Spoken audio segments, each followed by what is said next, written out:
오늘 말씀은 역대하 16장 1절로 14절의 말씀입니다. 함께 읽습니다.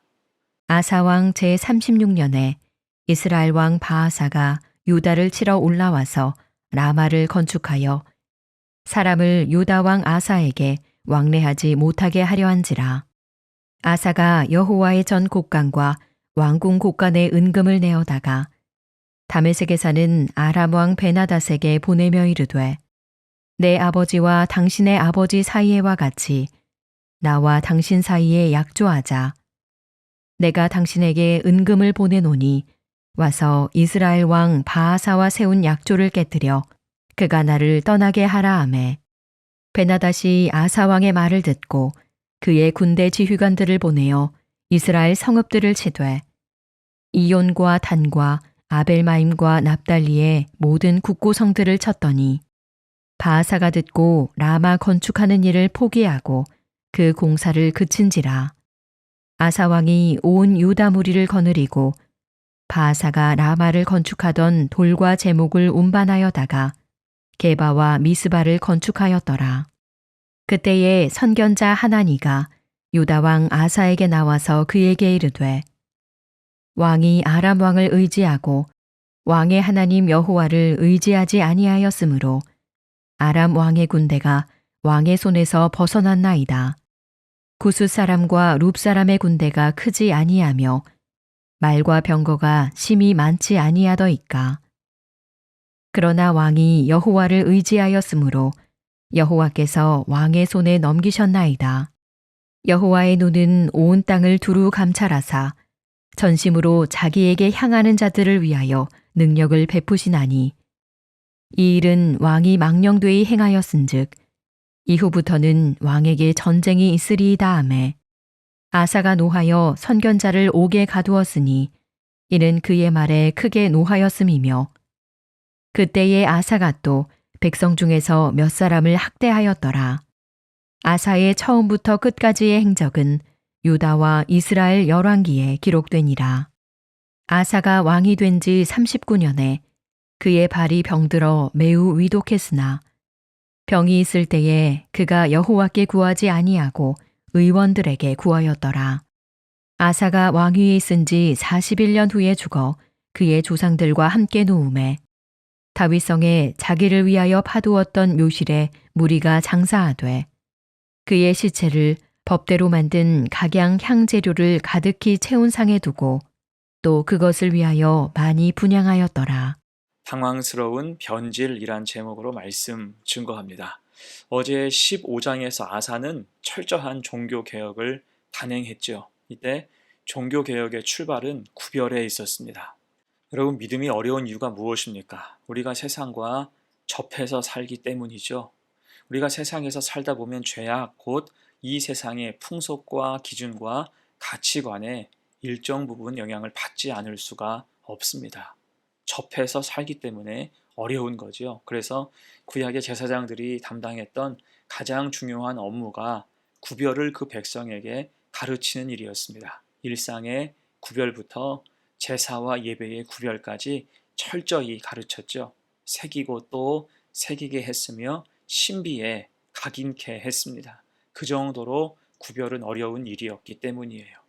자, 이 구별을 아사 왕은 자기 왕좌에서부터 감행했죠. 그래서 우상 숭배하는 자기 어머니를 폐위하기까지 했습니다. 가족과 혈육 앞에서도 신앙의 의지가 약해지지 않았던 거예요.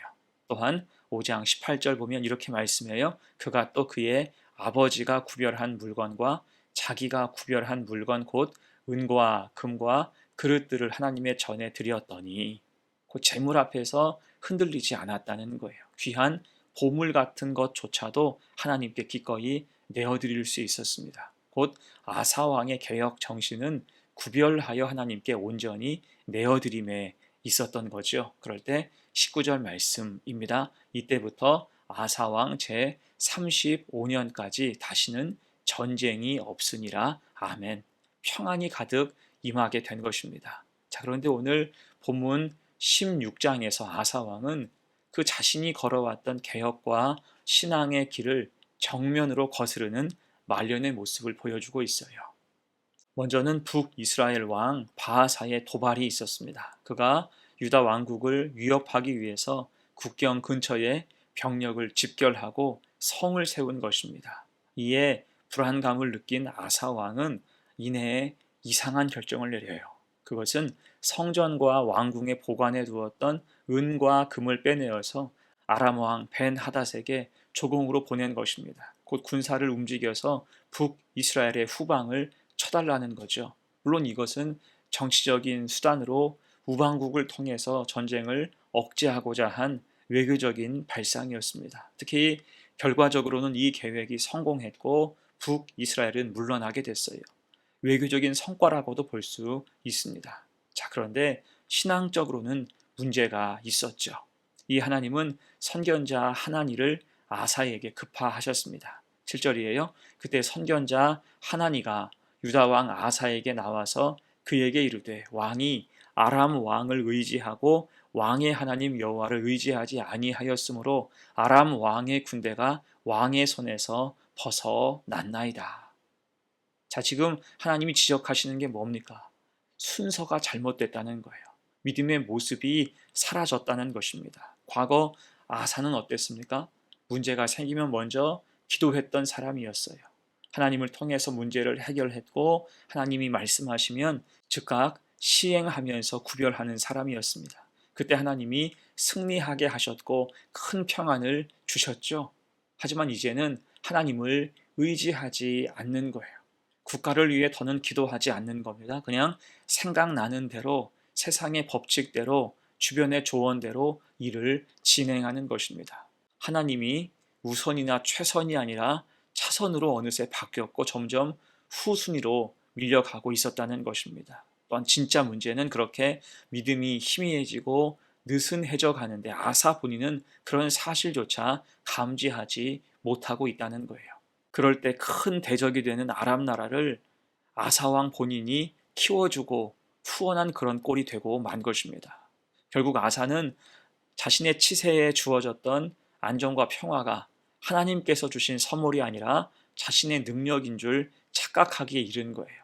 하나님이 지속해 주신 오랜 평안을 그 자신의 치적으로 생각을 하고 오히려 교만이 차오르게 됐다는 것입니다. 자, 그래서 선지자 하나니는 힘을 다해서 아사의 믿음을 다시 깨우려고 하죠. 8절 말씀, 구스 사람과 룻 사람의 군대가 크지 아니하며 말과 병거가 심히 많지 아니하더이까. 그러나 왕이 여호와를 의지하였으므로 여호와께서 왕의 손에 넘기셨나이다. 아멘. 하나님 은혜를 가볍게 잊지 말라는 것입니다. 과거의 승리들을 기억해 보라는 것입니다. 그 은혜를 잊으면 이 평안은 곧 깨질 것이라 경고하는 것과 같죠. 자, 그러자 그 말을 듣고 아사가 어떻게 합니까? 발끈하는 거예요. 10절 말씀, 아사가 노하여 선견자를 옥에 가두었으니 이는 그의 말에 크게 노하였음이며 그때 아사가 또 백성 중에서 몇 사람을 학대하였더라. 하나님의 말을 듣고 화가 나서 아사는 그를 옥에 가둡니다. 그리고 옳은 소리 하는 의로운 백성들도 학대했어요. 무슨 뜻입니까? 듣기 싫다는 거예요. 하나님의 역사와 은혜를 어느새 자기 치적으로 생각하게 되어서 선견자의 말을 인정할 수 없다는 것입니다. 또한 이번 전쟁도 싸우지 않고 싸게 막았으면 되었지 왜 토를 다는가 매우 불쾌해하고 있는 것입니다. 하나님 말씀도 그래서 듣기 싫다는 거예요. 자, 이러한 아사의 돌변은 우리를 매우 당혹스럽게 하죠. 35년간 신실하게 믿음을 지켰던 아사가 왜 이렇게 되었을까 의구심이 들 정도입니다. 하지만 여러분, 그게 바로 사람이에요. 인간의 연약함이자 인간의 한계입니다. 심지어 주신 평안 속에서도 그 믿음은 변질됐습니다. 그 사람은 유혹이나 시험, 위협과 공포, 실망과 두려움, 탐욕 등 많은 변수들 앞에서 언제든 그 믿음이 변할 가능성이 있다는 것입니다. 사울 왕도 그렇게 타락했고요. 솔로몬도 넘어졌습니다. 오늘 아사도 같은 케이스로 볼 수가 있는 거죠. 자, 결국 아사는 이후 그 믿음을 회복하지 못합니다.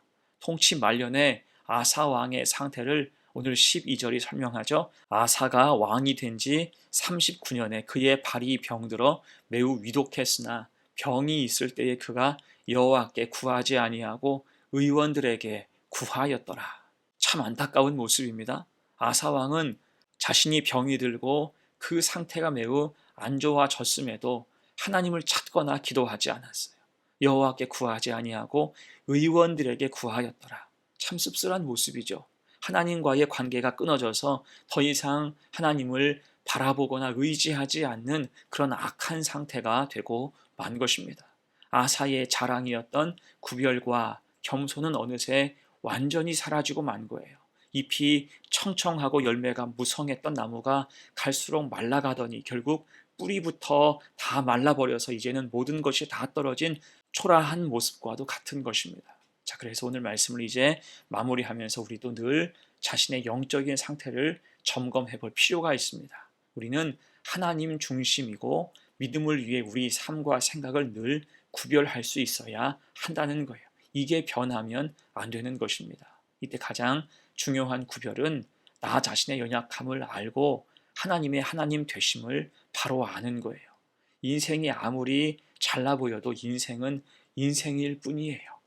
내게 아무리 많은 치적과 자랑거리가 있다고 할지라도 그건 다 지나갈 뿐이고 또 그것에 매몰되어 살아갈 때 믿음은 어느새 고인물처럼 썩어가게 된다는 것입니다. 대신 신실하게 하나님의 은혜와 역사를 바라보며 그 선하심과 인자하심을 고백하며 살아갈 때 그 믿음에는 변질이 없습니다. 오늘 안타까운 아사 왕의 이야기를 교훈 삼아서 우리 성도들 늘 삶을 구별하며 겸손히 주님 앞에 서서 끝까지 믿음을 지켜 살아가는 복된 성도들 되시기를 간절히 축원합니다. 아멘. 함께 기도합니다. 하나님 아버지, 겸손하게 믿음을 구별해서 흔들리지 않는 모습으로 이 땅을 살아가게 하옵소서. 지금 내가 누리는 것, 손에 쥔 것은 모두 내 힘으로 된 것이 아님을 깨닫게 하시고 늘 주님 앞에서 겸손하고 신실하게 하시며 세상 풍파와 유혹이 많사오니